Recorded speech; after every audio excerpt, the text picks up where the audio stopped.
Yung kinanta rin natin, actually, yun din yung prayer. Yung Hine El Yeshuati, Behold, God is my salvation. I will trust and not be afraid. And that will also be our topic for today. We will see that God is our salvation and what is His purpose in our lives.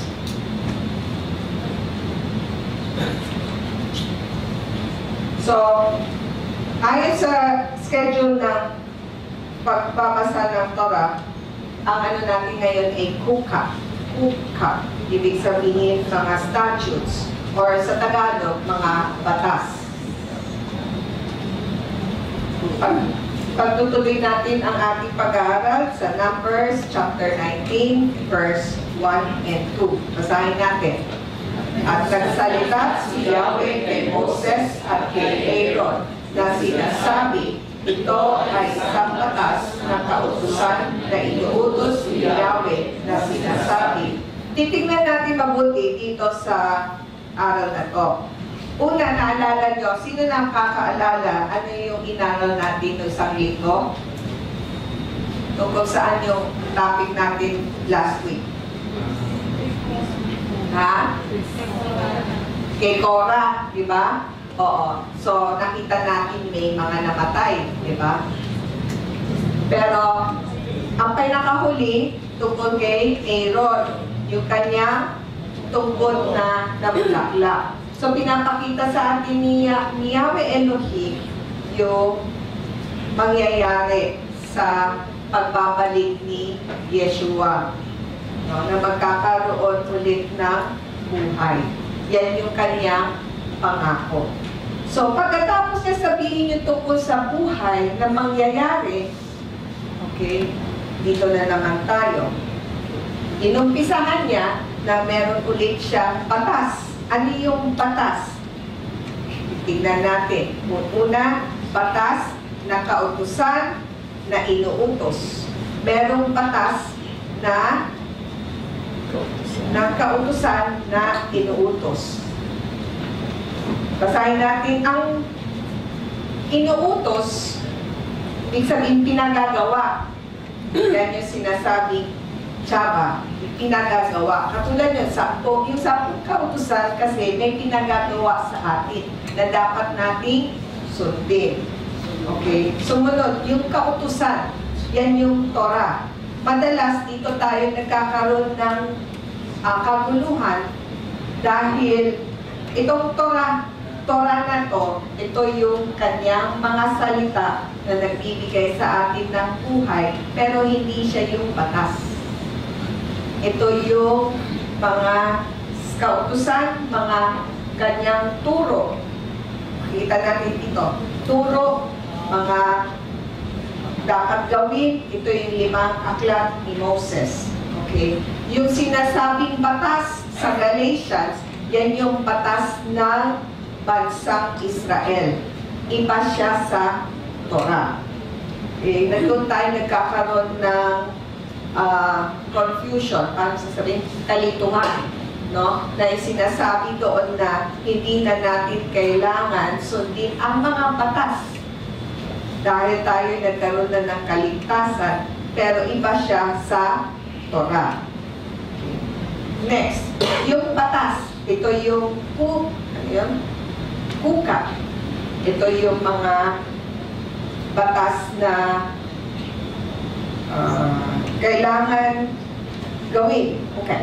Itong batas na to, nasusundin natin, nakaka-iba. Kasi may pagka-weird. Babasahin natin. Kaya lang, bakit kaya inutos ito ni Yahweh Elohim sa mga taong Israel? Bakit kaya? Malalaman natin kasi ito isang nakakaibang kautusan na hindi natin maintindihan yung dahilan kung bakit ito inuutos ni Yahweh Elohim. Bakit nakakaiba? Ito ay isang kautusan na hindi rin natin maintindihan bakit niya inuutos. Pero kailangan gawin ng mga Israelita. At mabibigyan ko kayo ng halimbawa kung paano ginagamit siya sa buhay natin ngayon. Okay. Ito yung kautusan na ito pala yung batas na nakakaiba. Basahin natin. Ito yung tungkol sa pulang bakang walang kapintasan. Basahin natin. Salitain mo sa mga anak ni Israel na magdala sila para sa iyo na isang malusog na pulang baka na walang kapintasan at hindi pa napapatungan ng pamatok. Ano kaya yun? Nakakita na kayo ng pulang baka? Do you have that before in Palestine? In your country? Red cow? They call it red heifer. You have? Your cow is color red? Going to be, I show you a picture. Ito yung patay natin yung ilaw. Yan. Correct? Correct? Yan yung red heifer. Red cow. In fact, pinapakita dito, ito yung pure breed na baka. Correct? Na hindi pa nahahaluan. Kaya noong panahon, ang baka ay kulay pula. Kaya lang ngayon, ibig sabihin, dito natin nakikita na ang salita ni Yahweh Elohim na puro dati sa panahon nila ninuno ni Padi, mga Abraham, puro kayon. Kaya lang ngayon, nahalo-halo na, kaya ang baka nagkaiba-iba kulay, meron ng black and white spots pa. Pero original ng baka, pula. Okay. Ngayon, ito yung hinihintay ngayon, nalalaman nyo bakit hinihintay ng mga Hudyo, kasi noong nag-umpisa itong ritual na ito, sa panahon ni Moses, hanggang sa panahon na nahinto yan, meron lang silang siyang nahanap na pulang baka na walang kapintasan. At hinihintay nila ngayon yung pang-sampo. At ang sabi nila, pag dumating yung pang-sampung baka na yan, which is ngayon, ibig sabihin darating na ang Messiah. Okay, lights please. At ngayon, meron silang nakita na pulang baka sa Amerika, sa US. Ngayon, may condition pa. Kaya siya unblemished, ibig sabihin ano sa Tagalog, yung walang kapintasan. Ibig sabihin, dapat itong baka na to, hindi pa nagtrabaho. Never work. Okay? Ibig sabihin, hindi pa siya, ano pa ginagawa? Hindi mo pa nagagatasan, hindi mo pa nag-aararo. Kalabaw yun. Okay? So, hindi mo pa nagatasan. Okay? At hindi pa siya nakasuot ng yung pang-araro. Yoke. Hindi pa siya napatungan ng pamatok. Okay? Yun. At saka, hindi pa siya naupuan. Hindi pa siya pwedeng maupuan. Isa pa, alam niyo ba na kailangan gano'n siya ka-perfect, yung walang kapintasan. Yung buong baka, hindi pwedeng magkaroon ng dalawang buhok na hindi pula. Pag isang buhok, pwede pa. Katulad ni Bella, maraming red. Pero pag lumampas, nagkaroon ng dalawang hindi pula, hindi na siya pwede. Okay? Hindi lang yun. Dapat hindi siya lalampas ng 3 taon. So ngayon, mahirap mo pala or hindi siya, dapat mag 3 years old muna siya bago mo masasabi na perfect. Kasi maaari, nung baby, walang kapintasan. Madalas sinasabi natin, cute, no? Pero pagdating na tumatanda na, hindi na siya cute. No? So parang yung baka, maaaring perfect siya nung bagong panganak, pero baka pagdating na 3 years old, magkaroon na siya ng buhok na hindi pula. So kailangan hintayin nila yon na umabot ng 3 years bago malaman mo kung siya ay baka walang kapintasan. Ngayon, Meron silang nakitang pulang baka sa US. Pinyahe na nila papuntang Israel. So, hihintayin pa natin ng ilang taon para malaman kung itong pulang baka na to ay walang kapintasan. Pero sila, hinahanap nila to at hinihintay nila. So, sila excited. Okay? So, tingnan natin kung magkakaroon to ng ano. Okay? Pero, bakit kaya? Ang weird, no? Bakit kaya una yung pulang baka, tapos dapat walang kapintasan, hindi pa napapatungan ng pamatok, dapat 3 taon bago mo malalaman kung may ibang kulay yung buhok niya. Pag lumampas siya ng 4 na taon, disqualified na rin siya. Anong gagawin ngayon dito sa pulang bakang ito? Basahin natin. At ibibigay ninyo yon kay Eleazar na saserdote at aakayin niya yon sa labas ng kampo at papatayin yon sa harap niya. Pagkatapos ay kukuha si Eleazar na saserdote ng dugo niyaon sa pamamagitan ng kanyang daliri at ibibisik ang dugo niyaon ng 7 ulit sa mismong harap ng toda ng kapisanan. At ang baka ay susunugin sa kanyang paningin, ang balat nito at ang karne nito at ang dugo nito kasama na ang dumi nito ay susunugin. At ang saserdote ay kukuha ng 3 sentro at isopo at sinulit na iskarlatang kopus at ihahagis yon sa gitna ng pinagsusunugan sa baka. Una, alam natin na si Eleazar ay anak ni Aaron. So, siya ay anak siya ni Aaron, siya ay isang pari. Okay. So, bilang pari, priest, maaari ba siya pumasok sa tolda o hindi? Maaari. Okay. Ngunit, merong mga patakaran bago ka pwede pumasok sa tolda. Ngayon, ano nakasulat dito? Yung pulang baka, kailangan katayin sa labas na tolda at hindi si Eleazar ang kakatay doon sa baka.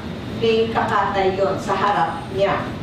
At anong gagawin? Yung dugo, kukunin ni Eleazar at ibibisik-bisik niya doon sa harap ng tolda. At pagkatapos noon, kukuha siya ng 3 bagay.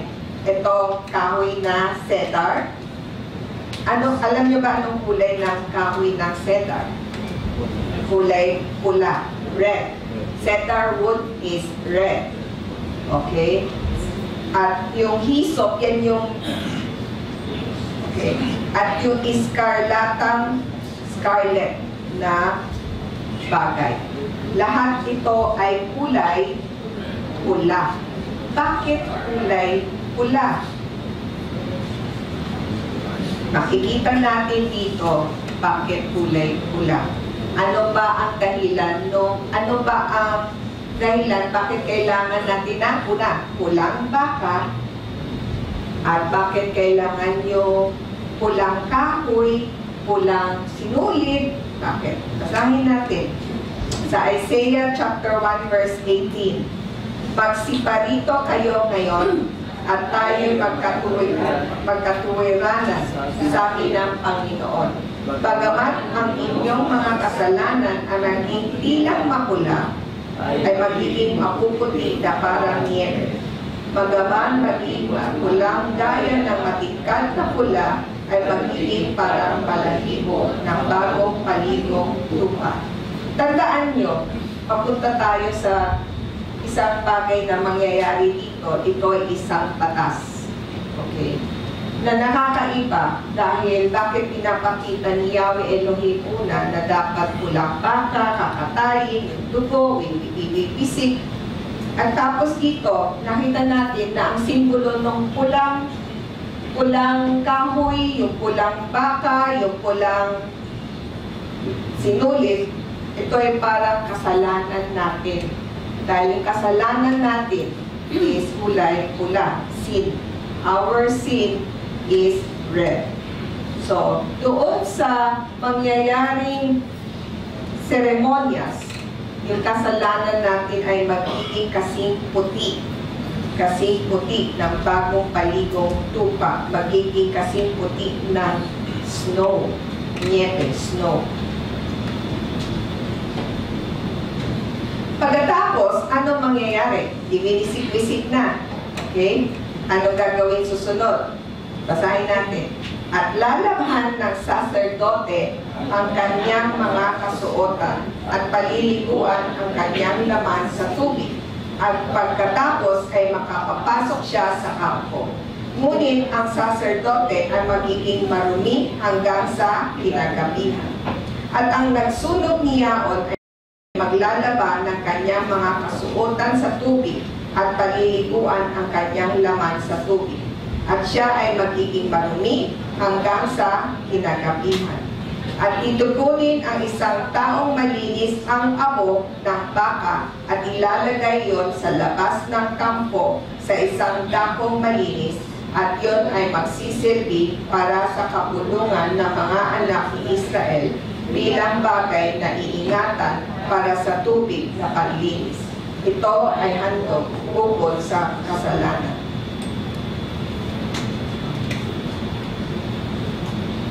Alam nyo, alam natin na ang pare, ang ating tagapag, ano mo sabihin yan, Jonathan, sa Tagalog? Midfield.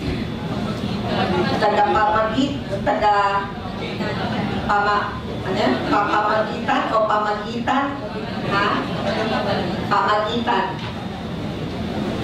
Ang pare ay tagapamagitan sa ating Yahweh, Elohim, at sa tao. Pero nakikita natin dito na bago yung nangyari yung dugo na pinisip niya, siya ngayon ay naging marumi. Naging marumi. Unclean. At meron siya pang gagawin para siya ay maging malinis ulit. Pagkatapos, yung susunugin nila yung pulang baka. Pag sunog nila doon sa pulang baka, yung abo, ashes, lalagyan nila ng tubig at itong tubig ngayon ay magiging banal na tubig. Ito yung gagamitin nila sa paglinis ng pare. Bakit? Tingin nyo, bakit kailangan ganon?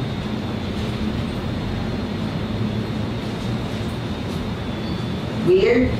Bakit kailangan? Funny, your eyes are getting crossed. Why do you think? Huh? You understand what we're saying? Half of it. The red heifer is the red cow. Okay, the red cow. They have to slaughter. The blood is used to sprinkle. The priest is to sprinkle it on the altar. Okay.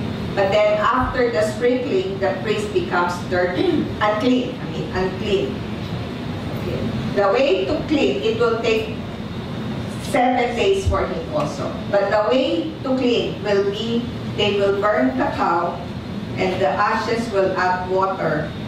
And this will be the one to use for purification of the priest.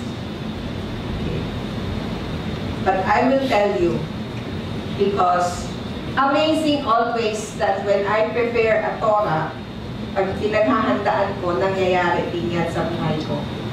Ito yung pinaka-amazing dahil ma-explain ko sa inyo sa buhay natin na ito ay nangyayari. Bilang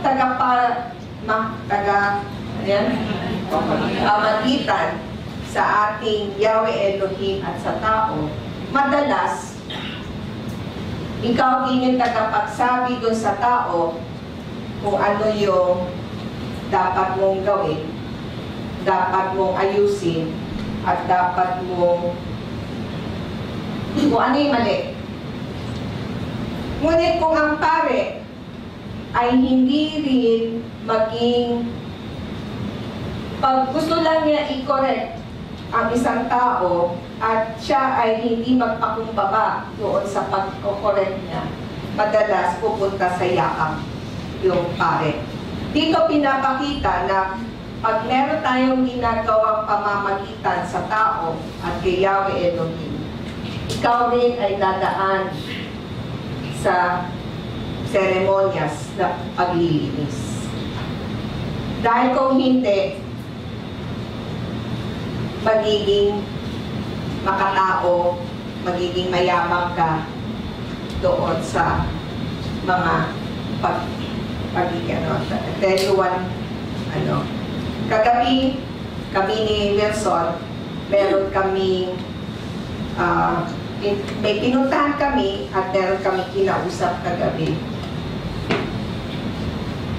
Hindi ko na sasabihin sa inyo masyadong detalye, pero yung application para sa inaaral natin, yun ang makikita natin.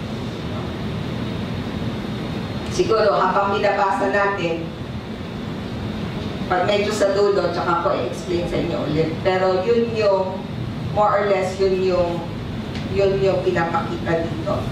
So, basahin natin, verse 10. At ang nagtipon ng abo ng baka ay maglalaban ng kanyang mga kasuotan at magiging marumi hanggang sa kagabihan.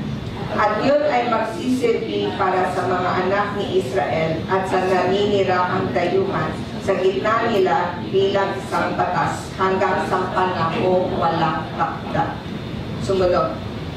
Ito ay mga kautusan. So, hindi lang dahil sa siya ay namamahagi ng mga dala-dala niya kasalanan ng tao, siya yung namamagitan sa tao at kay Yahweh Elohim.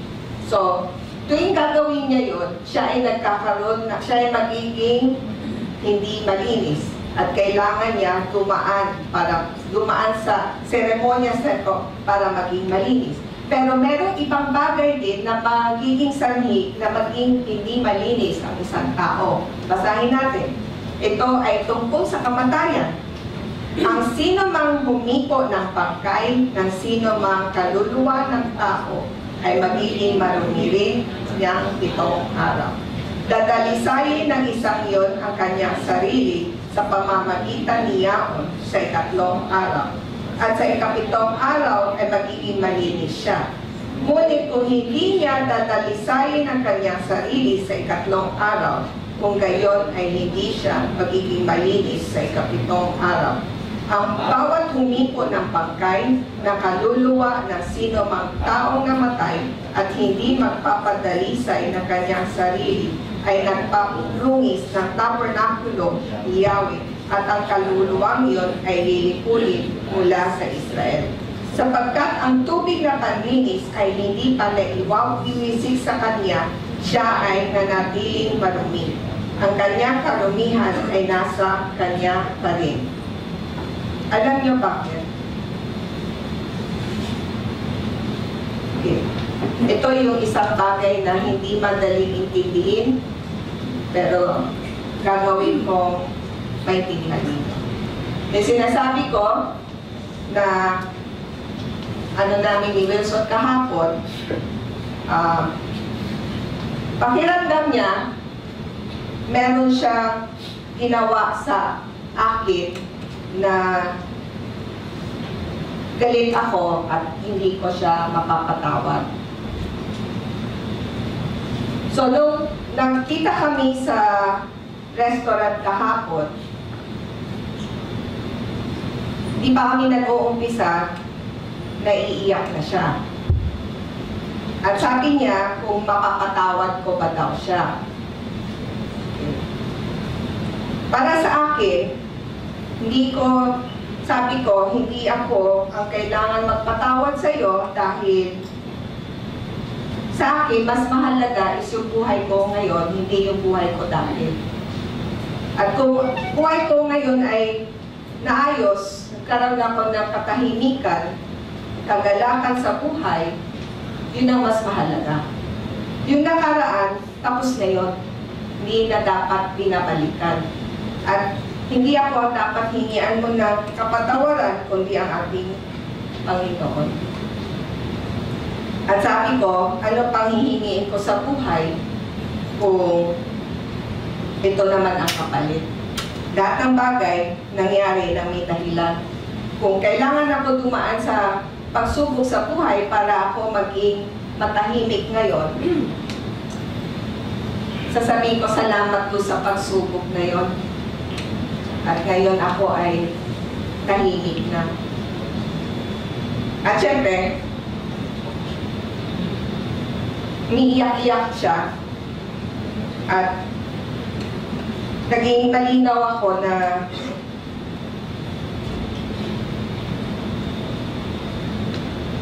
mas naging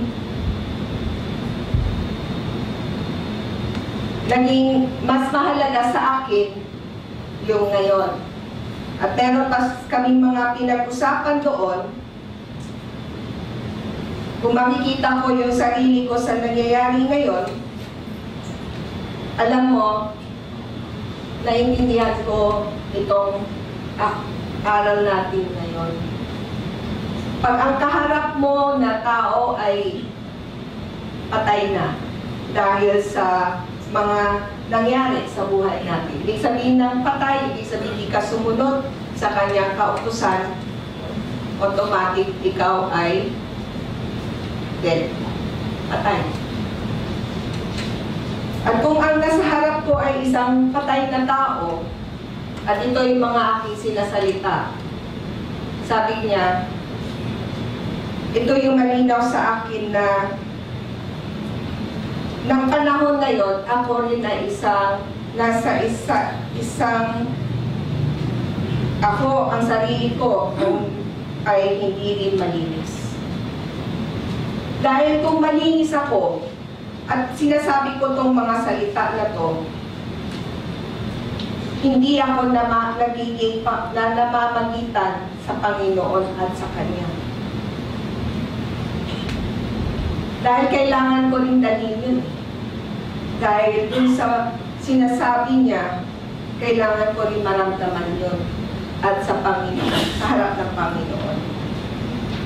Pagkatapos, ang sabi pa niya, sana kalimutan mo na lang yung nangyari. Ang sabi ko, ang isang bagay hindi nakakalimutan para hindi na natin pinabalikan. Kasi kung yung nangyari noon ay kinalimutan natin, babalikan natin at mauulit-ulit yung pangyayari. So, hindi natin makakalimutan, pero hindi na rin natin babalikan. So, natapos kami, marami pa kami pinag-usapan, pero ang malinaw sa akin, ako ay bagong tao, ako ay nagsimula ulit, ako ay ngayon may katahimikan, ito yung mas mahalaga. At para sa Kanya, tinatanggap ko na lahat ng pangyayari, mas mahalaga yung ngayon. Pero hindi mo makakalimutan, pero hindi na rin natin, para hindi na rin natin papalikan. Pero pagkatapos noon, nung pag-uusap na yun, pag-uwi ko, naramdaman ko na itong sinasabi dito. Na hindi ako pwedeng magmalinis. Hindi ako pwedeng magyabang sa pangyayari. Dahil kailangan ko daanan din ito para ako ay naiintindihan ko na lahat ng bagay nangyari na may dahilan at ako ay bahagi nitong pangyayari ito. At kailangan ko ang Panginoon, Yahweh Elohim, para linisin ako ulit. Ito yung actual na bahagi ng buhay ko na masasabi ko, ramdam na ramdam ko itong pangyayari ito. Nung Miyerkules,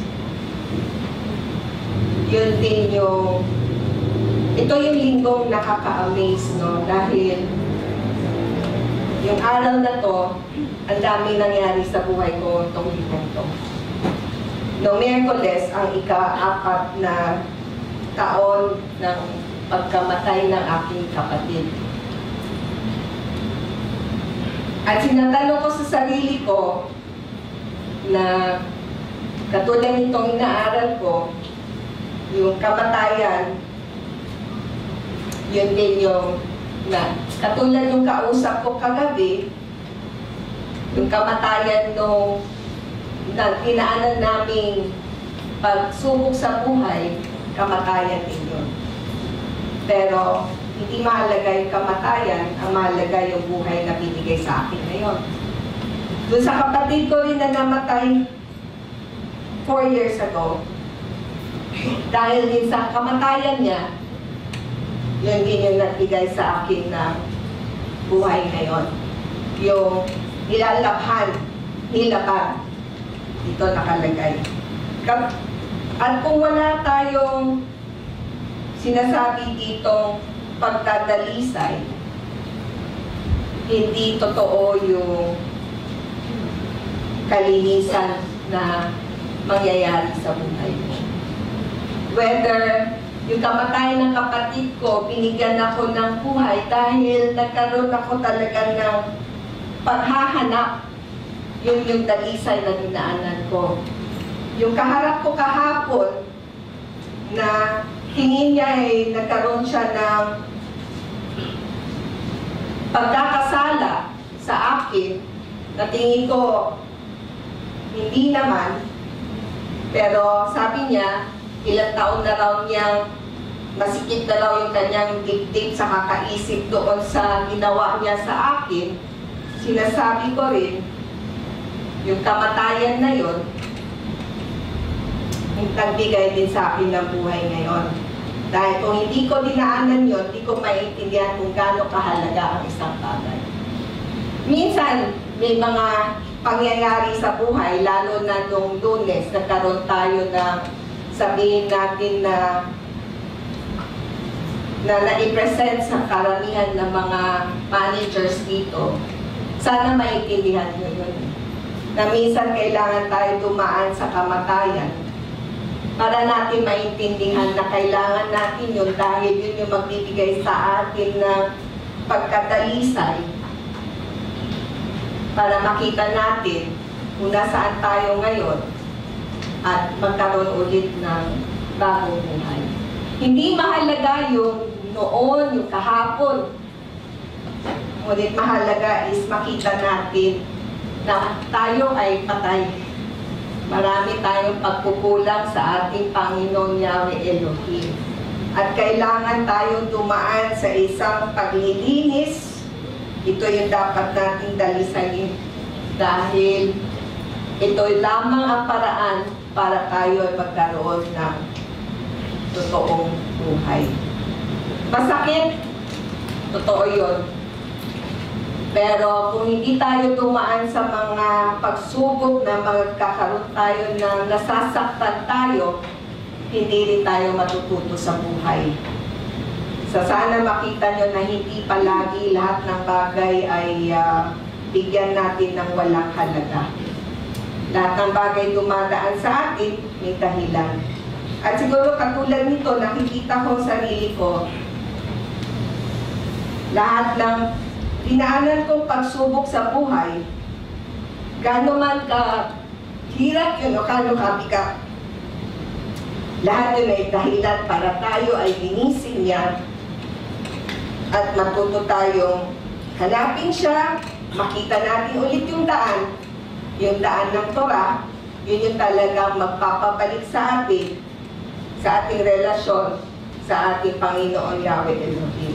Nakita natin dito na yung salvation na sinasabi natin, yung kaligtasan, nakaalis na tayo ng Ehipto Ngunit meron tayong dapat gawin sa buhay para tayo ay manumbalik sa Kanya. Ngunit madalas gusto natin bumalik doon. Ayaw natin daanan yung pagsubok sa buhay, yung sinasabi magkaroon tayo ng kalinisan. Ayaw natin yung gusto natin, mas madali doon. Mas madaling hindi sumunod. So natin bumalik dito. So sana makita natin yung kahalagahan na yun dahil napaka-mahalaga nito sinasabi niya sa atin. Kasi una, bakit kulang? Bakit kailangan gawin yung mga yon? Pasalamat ako na lahat na nangyari itong linggong nito, pinakita niya sa akin kung bakit itong hukat na Torah study natin dito, kung ano yung sinasabi niya sa akin at kaya ko rin ibigay sa inyo itong pag-aaral na to, na hindi lamang siya knowledge, no? Hindi lamang siya verses, empty verses na paulit-ulit lang niya sinasabi, kundi meron siyang mas malalim na gusto ipakita sa bawat isa sa atin dahil gusto niya tayong bigyan ng buhay. Sumunod, basahin natin ang verse 18. At isang taong malinis ay kukuha ng isaw at isasawsaw yon sa tubig at ibibisik yon sa tolda at sa lahat ng sisidlan at sa mga kaluluwa na naroroon at sa humipo ng buto o ng napatay o ng bangkay o ng dakong libingan at ibibisik yon sa taong malinis sa isa na marumi sa ikatlong araw at sa ikapitong araw at dadalisayin siya mula sa kasalanan sa ikapitong araw at maglalabas siya ng kanyang susubutan at maliligo sa tubig at siya ay magiging malinis sa pinagdatingan. So kahit na si Eleazar ay isang pare, kailangan pa rin siya dumaan sa mga ritual na ito dahil kailangan din siya laging magkaroon ng kalinisan o kailangan labhan pa rin siya. Hindi mo pwede sabihin na isang tao ay laging malinis. Katulad ko, kahit na ako ay nagtuturo ng Torah, ako ay nandito sa harap ninyo, hindi rin ako laging malinis. Hindi rin ako laging tama. Kaya ang Torah actually ay nagbibigay sa akin linggo-linggo ng mga salita niya para ako ay ituwid, ako ay itama din at paalalahanin kung ano yung mga dapat kong baguhin sa buhay ko at maging maayos sa susunod na araw.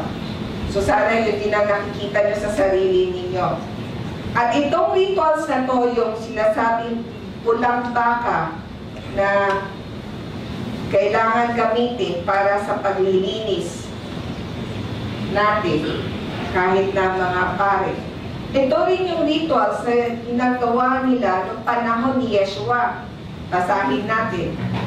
Ang Paskwa nga ng mga Hudyo ay malapit na at maraming nagsiahon sa Jerusalem mula sa lupain niyaon bago magpaskwa upang magsipag-inis. Itong pangyayari nito ay bago si Yeshua ay magdiriwang ng Paskwa. Yan yung Last Supper. At kahit na siya, kailangan din niya dumaan dito sa paglilinis. Kahit na siya. So, ibig sabihin, itong rituals ng pulang baka, yung sinusunog, yung nilalagyan ng tubig at iwiwisik, ito ay ginawa rin noong panahon ni Yeshua. Kaya hindi totoo, sorry to say, doon sa mga naniniwala, hindi totoo yung holy water. Sorry to say. Kasi wala yan sa Biblia. Kinuha rin nila yung konsepto na yun dito. Pero ito, very clear. Pulang baka na walang kapintasan. No? At kailangan katayin, sunugin, yung abo, lalagyan ng tubig, at yun ang ginigamit pang-wisik para magkaroon ng kalinisan. Hindi ito basta paspasan, kumuha ng tubig, paspasan lang ng isang pare, yun ay holy water na. Okay? So, hindi yan ang nakasulat sa Biblia. So, huwag tayong maniniwala na sinasabi ng iba na ito, holy water, sprinkle ko sa iyo. Okay? Wala na yung sakit mo. Hindi totoo yun. Okay. Ang red heifer, yung pulang baka at yung kanyang tugo, ito ay nagpapahiwatig sa atin na si Yeshua na namatay para sa kasalanan natin. Basahin natin Romans chapter 6 verses 10 to 12. Sapagkat ang kamatayan na ikinamatay niya ay kanyang ikinamatay na minsan sa kasalanan. Datapwat ang buhay na kanyang ikinabubuhay ay kanyang ikinabubuhay sa Diyos. Gayon din naman kayo, bilang ninyo kayo ay tunay na mga patay na sa kasalanan, ngunit mga buhay sa Diyos kay Kristo Jesus. Huwag nang maghari ang kasalanan sa inyong katawang may kamatayan, upang kayo'y magsisunod sa kanyang mga wika. So katulad na yung sinasabi ko, yung kausap ko na katabi ko, dahil sa mga pangyari, hindi lamang siya, kasama rin ako doon. Lahat kami ay mga patay. Ngunit dahil sa Torah, dahil sa kapatid ko, ay sa kanyang kamatayan, dinala ako dito, ako ay nabigyan ng buhay. At yun ang mahalaga, mas mahalaga sa atin, hindi yung kamatayan, kundi yung buhay. Dahil pag hindi tayo dumaan sa paglilinis, magkakaroon tayo ng mas mabigat na kasalanan. Basahin natin. Ngunit ang taong magiging marumi at hindi maglilinis ay hihiwalayin ang taong yaon sa gitna ng kapulungan, sapagkat kanyang inihawa ang santuaryo ng Panginoon. Ang tubig para sa karumihan ay hindi nawisik sa kanya, siya'y marumi. So dapat ito yung pag-ingatan natin. Kung tayo ay marumi, hindi tayo makakapasok sa toda ng ating Panginoon. Kung ito ay binibigay sa akin ni Yahweh Elohim na isang tungkulin para maging tagapamagitan sa Kanya at sa mga tao, at pag hindi ako dumaraan, katulad kagabi ko, sinabi ko sa Kanya, ikaw ang naging problema, kaya nagkagano na buhay ko, sinisisi ko pa siya. Ako ay nagkaroon din ng kasalanan at ako ay hindi makakapagsilbi sa ating Panginoon kung hindi rin ako magkakaroon ng pagdalisay sa sitwasyon. Naintindihan natin yun. Sumunod doon sa paglilinis, ito na yung nangyari. Yung pagkamatay naman ng kapatid ni Moses, basahin natin. At ang mga anak ni Israel, ang buong kapulungan ay pumasok sa ilang ng Zin noong unang buwan at nanahan ang bayan sa Kades. Doon namatay si Miriam at doon siya inilibing. So, itong si Miriam, siya rin yung nagdala kay Moses doon sa river na doon siya napulot ng prinsesa ng Ehipto. Ito yun si Miriam. Okay, kapatid ni Moses. Amazing na last week sinabi natin maraming namatay, ngunit pinakita sa atin yung tungkod ni Aaron. This week, pinakita niya sa atin kung paano magkakaroon ng kalinisan, lalo na pag may namatay na tao. Pag gumawa ka sa patay, kailangan ka rin magpawisik-wisik para maging malinis ka ulit. At nakita natin, pagkarugtong nun, yung kamatayan ni Miriam. Pagkatapos nung namatay si Miriam, ito na. Ano na naman ang problema ng mga Israelita? Basahin natin. at walang tubig para sa kapulungan, at nagsimula silang magtipon-tipon laban kay Moses at kay Aaron. At nakipagtalo ang bayan kay Moses at sinabi, "Lumanaw na sana kami nang pumanaw ang aming mga kapatid sa harap ni Yahweh. At bakit ninyo dinala ang kongregasyon ni Yahweh sa ilang na ito upang kami at ang aming mga hayop na pantrabaho ay namatay roon? At bakit ninyo kami iniahon mula sa Ehipto upang dalhin kami sa masamang dakong ito? Hindi ito dako ng binhi at ng mga igos at ng mga punong ubas at ng mga pomegranate at walang tubig na maiinom." Ano na naman to sa Meriba? Anong gusto ng mga Israelita? Bumalik sa Ehipto. Kasi ayaw nila yung buhay ng nasa Torah. Ang tubig, ang simbolo, kaya sila nawalan ng tubig. Wala na yung pagsunod sa Torah. Gusto nila bumalik.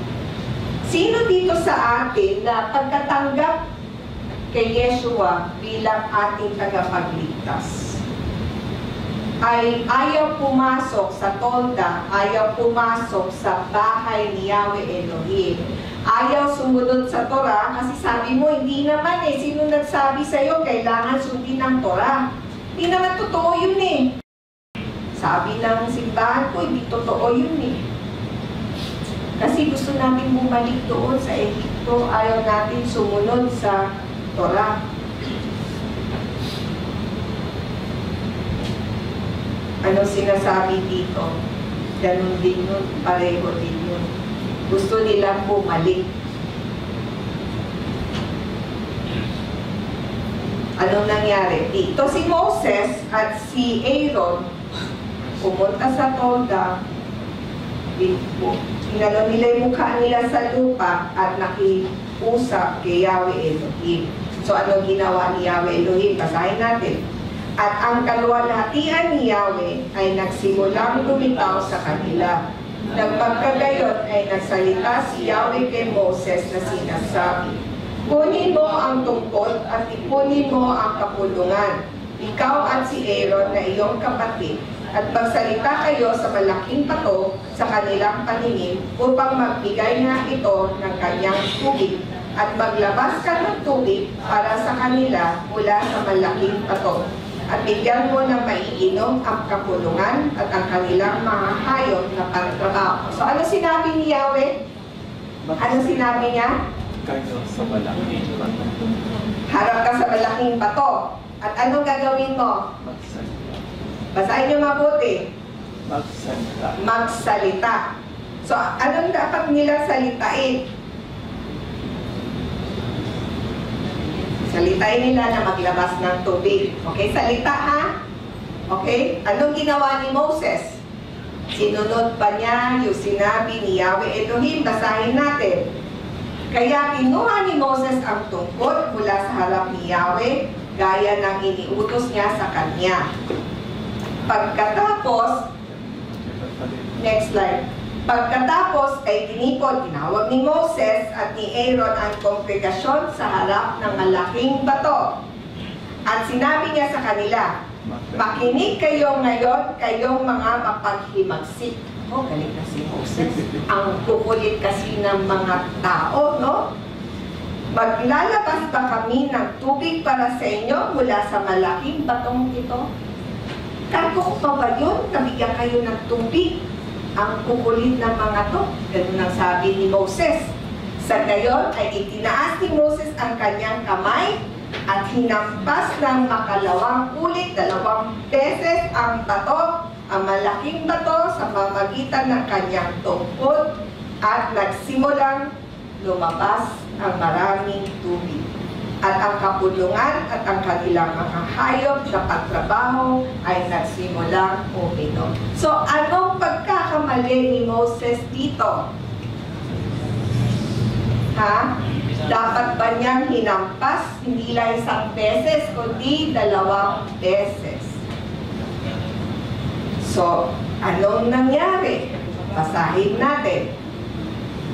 Nang maglaon ay sinabi ni Yahweh kay Moses at kay Aaron, sapagkat hindi kayo nagpakita ng pananampalataya sa akin upang pabanalin ako sa paningin ng mga anak ni Israel. Kaya hindi ninyo dadalhin ang kongregasyong ito sa lupain na tiyak na ibibigay ko sa kanila.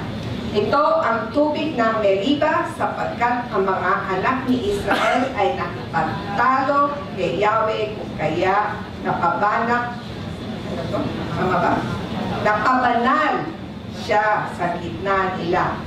Napabanal siya sa gitna nila. Okay.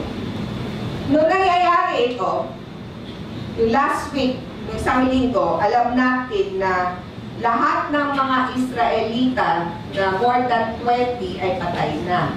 Ang natitira na lang ay si Aaron, si Moses, si Miriam, si Caleb, at si Joshua.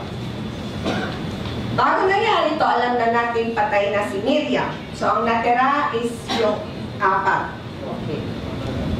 Ngayon, sinabi ni Moses, ay ni Yahweh Elohim, hindi na pwedeng pumasok sino?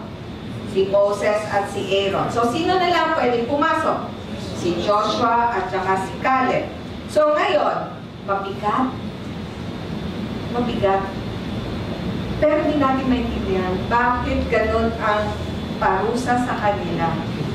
Hanggang ngayon, even ang mga Hudyo, hindi pa rin nila alam. Pero alam nila, hindi na makakapasok si Moses at si Aaron. Ibig sabihin, si Joshua at saka si Caleb ang magdadala sa mga Israelita papasok doon sa Canaan. Actually, yan yung lugar ni Fadi. Tama? Yung pamilya ni Fadi galing doon. Dahil nung nawala mga Israelita, mga Palestinian ang pumasok naman. Doon nanggaling ang pamilya ni Fadi, Palestine, which was before in Israel. Right? So after the Jews went back to Israel, you were kicked out. Correct? Okay. Then, ano sumunod na pangyayari? Meron na namang kamatayan. Basahin natin. At nakita na buong kapulungan na si Aaron ay pumanaw na. At patuloy na dinangisan ng buong sambahayan ng Israel si Aaron ng 30 araw. Ito na naman. After sila magreklamo sa tubig, ito na naman, basahin natin. At ang bayan ay patuloy na nagsasalita laban sa Diyos at kay Moses.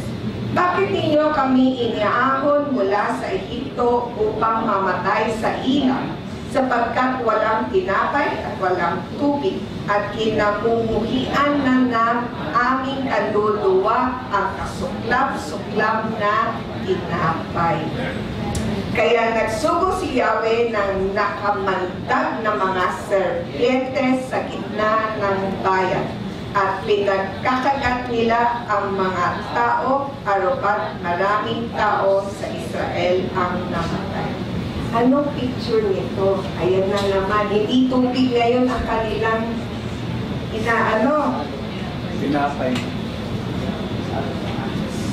Tama, walang tubig at walang pagkain. Dahil nagsawa na sila doon sa mana. Sabi nila ano? Kasuklam-suklam na tinapay. Sawang-sawa na sila doon sa tinapay. Pero tuwing meron silang problema, ano yung gusto nilang balikan?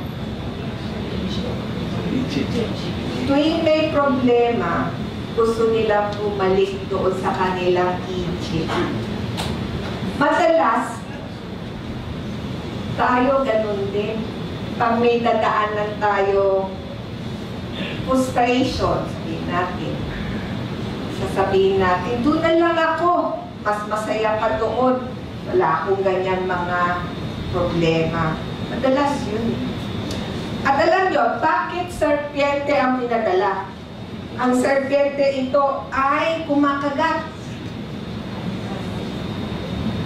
Ano tingin nyo yung serpiente na yun na kumakagat? Ha? Ha? Bakit ahas nga at bakit ito kumakagat? Kasi importante maintindihan natin ano yung aral sa atin, tama hindi? Kung hindi, walang ano. At alam natin, pag nagka-problema, bumabalik tayo sa Ehipto natin dahil ayaw natin sumunod sa Torah kasi sabihin natin, ang hirap naman yan. Hindi ko naman kailangan gawin yan, gusto natin bumalik. Pero ang pinadala ni Yahweh Elohim, serpiente. Imagine nyo, sino nagpadala ng serpiente? Si Yahweh. Yung pinadala niyang serpiente, kumakagat.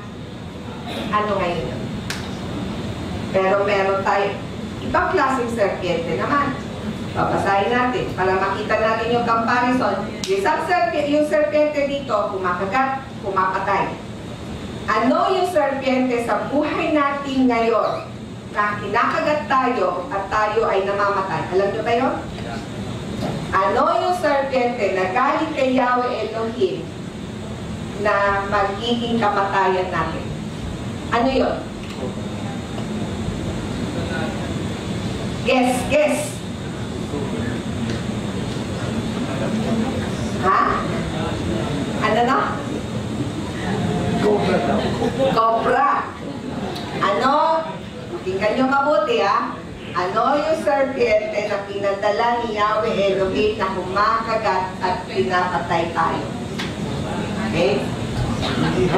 Riddle, palaisipan. Ano yan? Huktong. No? Okay, next. Basahin natin. Mamaya, babalikan natin yun. May sagot yan. Basahin natin.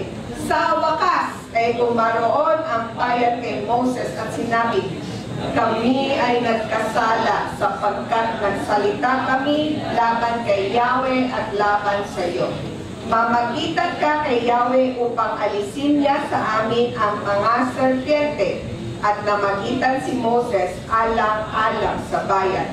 Nang magkagayon ay sinabi ni Yahweh kay Moses, gumawa ka ng isang malaapoy na ahas, ahas din, at ilagay mo yun sa isang posteng pananda. At mangyayari nga na kapag ang sino man ay nakagat, titingnan nga yun, at sa gayon ay mananatiling buhay. Si Moses ay kaagad na gumawa ng isang serpiente na yari sa tanso, at inilagay yon sa posteng pananda. At nangyari nga na kapag nakagat ng serpiente ang isang tao at tumitig siya sa tansong serpiente, siya ay mananatiling buhay. So, yung isang serpiente nangangagat at pumapatay. Itong serpiente, parehong galing kay Yahweh Elohim. Ngunit itong serpiente ay tanso. So, kung maano siya, kumikinang, makintab. Tama? At ito, pag tumingala ka sa kanya, ikaw ay mabubuhay. So, ano yun sa buhay natin ngayon? Parehong serpiente. Ano yun? Ha? Kasi una, kailangan natin maintindihan ano yung serpiente. Serpent. Ang serpent ay knowledge. Kaalaman. Asa na ating mga communication specialist, alam niyo yung knowledge. So, kayo di ba nag-a-assess ng knowledge? Kaalaman. Anong pagkaiba ng kaalaman na nakakapatay? Anong pagkaiba ng kaalaman na nagbibigay ng buhay? Wisdom yung nagbibigay ng Simple. Pareho galing kay Yahweh Elohim. Ngunit pag ang salita ay ginamit sa maling paraan, ito ay nagbibigay sa akin ng kamatayan. Ngunit kailangan tanso kasi ano, kailangan kiskisin mo ng kiskisin para bumintab. At yun ay lagi natin titignan. So, hindi siya, minsan pag nakalimutan mo tumingin, ikaw rin ay mamamatay. Dahil ang totoong salita ni Yahweh Elohim, kailangan natin kinikiskis, kailangan natin pinag-aaralan, kailangan lagi natin tinatanaw, Dahil yun ang magbibigay sa atin ng buhay. Kung nagkamali tayo at ginamit natin ang salita niya para sa ibang paraan, para sa ibang dahilan, tayo ay mamamatay. Katulad ko, nung kausap ko yung taong yun, sabi niya, sana patawarin niyo na ako, sana kalimutan niyo na, sana kung ako ay nagmatigas. Nakalimutan ko yung salita ni Yahweh Elohim. At ako rin ay mapupunta sa kamatayan. Ngunit naalala ko lagi ang salita ni Yahweh Elohim. At dapat ko rin anuhin ang sarili ko. Hindi madali. Alam ko yun. Pero kailangan ko sundin ang salita niya. Wala lang magkaroon ng ang aking maging malinis ang aking kalooban. Kuskusin. Pakintabin. Yun ang magbibigay sa akin ng buhay din. Tandaan nyo, parehong galing kay Yahweh Elohim. Pareho yun ay kaalaman. Pareho yun knowledge. Pero maaari itong knowledge na to magbigay sa atin ng kamatayan. Ngunit palaging pinapakita ni Yahweh Elohim ang buhay. At ang ano nito is, si Yahweh Elohim gusto niya tayo bigyan ng buhay, hindi kamatayan. Tuwing laging merong babanggitin na kamatayan, inuunahan na tayo ni Yahweh Elohim yung pangako niyang buhay. Tayo lahat ay dadaan doon, tayo lahat ay dadaan physically, tayo ay mamamatay. Ngunit ang pangako niya na isang araw, lahat tayo ay mabubuhay ulit. Pagbalik niya, pagbalik ng pulang baka, alam na natin na siya ay parating na rin. So dapat nagkakaroon tayo ng pagnanais na doon tayo sa tamang salita niya, doon sa tansong serpiente, dahil yun ang nagbibigay sa atin ng buhay.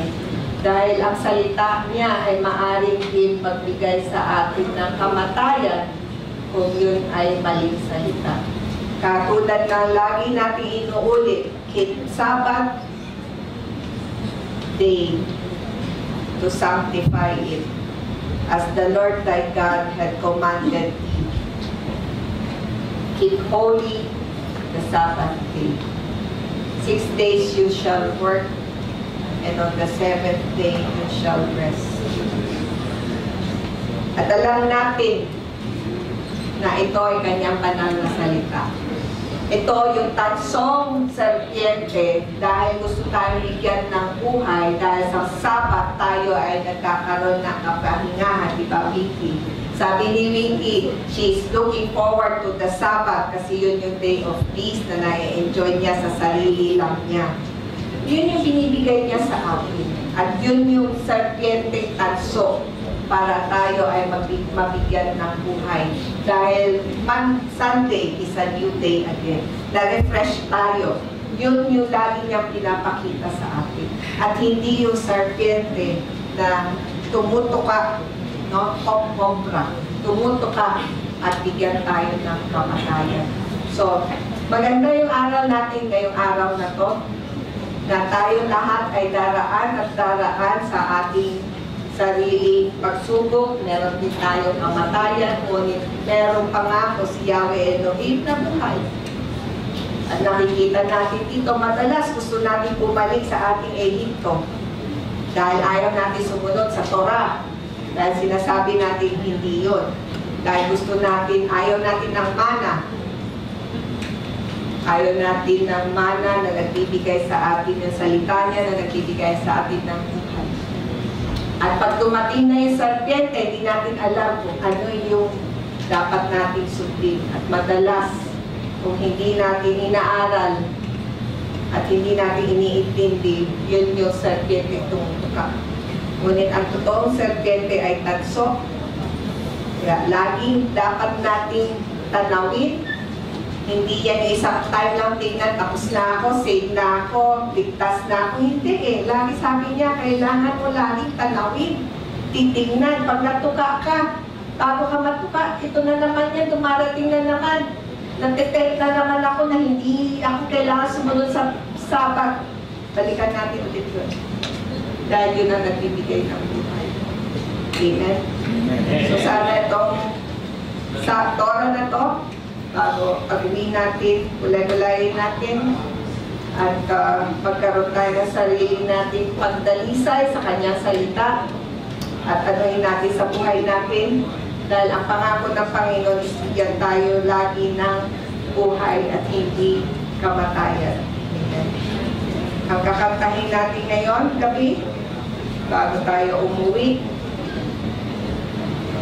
yung Light of Love. Dahil sa dugo ni Yeshua, tayo ay nagkaroon ng pagkakataon na maging malinis ulit. Let's pray.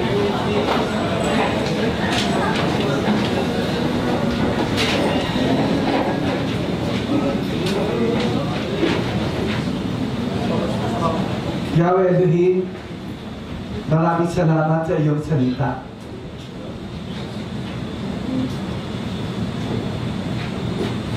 Alam mo, bawat sitwasyon namin sa buhay, ako'y nagpapasalamat dahil sa iyong dugo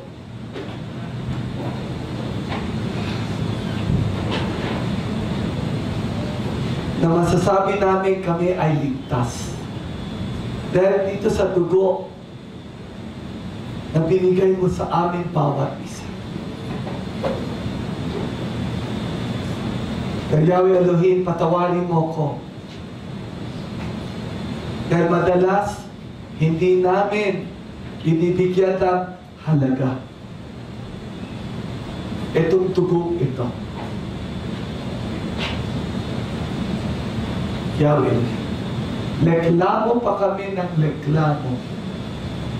Konting bagay na hindi kanais-nais sa amin, reklamo kami. Yahweh, maraming salamat, Yahweh Elohim. Despite na kami mareklamo, ang iyong pagmamahal ay hindi nagbabago. Lalo na ako, Yahweh. Yung iyong pagmamahal ay hindi nagbago, Yahweh. Ako yung bago ng bago, ako'y reklamo ng reklamo.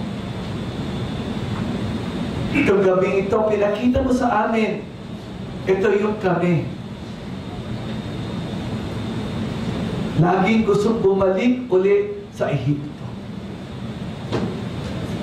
Pag may mga dumarating sa buhay namin na mga pangyayari o pagsubok, kami ay naglereklamo. Yahweh Elohim, maraming salamat sa iyong salita. Pinakita mo sa amin isang ahas na tumutuklaw, isang ahas na tanso. Ito yung knowledge, ito yung kaalaman. Yahweh, nandito sa aming kaharapan, itong ahas.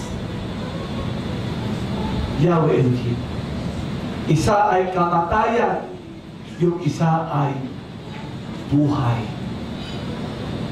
Yahweh, lalo mo ngayon nakikita bakit binigay mo tong Sabat sa amin. Dahil ito yung araw na babasahin namin ang iyong salita. Ito yung buhay na binibigay mo sa bawat isa sa amin. Ito yung ganun ka-importante. Itong Sabat, itong ikapitong araw na sinabi mo na kailangan kami magpahinga. Dahil ito yung buhay. Iyong salita, ito yung buhay. Yahweh Elohim. Maraming salamat. Yan yung pagmamahal mo sa akin. Yan din ang pagmamahal mo sa bawat isa sa akin. Kaya itong Sabat ay binigay mo sa amin. Pagkatapos mo kaming ilikha sa iyong wagis, tsaka hugis kaming bawat isa sa ika-anim na araw, in God's image and likeness. Bawat isa kami dito. Then, binigay mo yung Sabat sa amin. Yahweh, you are an amazing God. Itong tansong serpent, ito yun na binigay mo sa amin. Itong buhay, Yahweh. Kaya ito, Yahweh Elohim, ilalagay ko sa aking isipan, yan yung mga salita, ilalagay ko sa aking buhay, dahil ito ang tansong ahas. Ito yung magbibigay sa akin ng buhay, Yahweh. Yung isang ahas ay yun ay kamatayan. Yun kumakagat. So Yahweh Elohim, ito yung isang desisyon sa buhay. I make a decision, Yahweh. Ganon, itong Sabat ay binigay mo sa akin upang ang iyong mga kautusan ay aking bulay-bulayan, basahin ng basahin, para ako ay mabuhay. Maraming salamat, Yahweh, sa iyong salita. Sa matamis na pangalan ni Yahweh Elohim. Amen.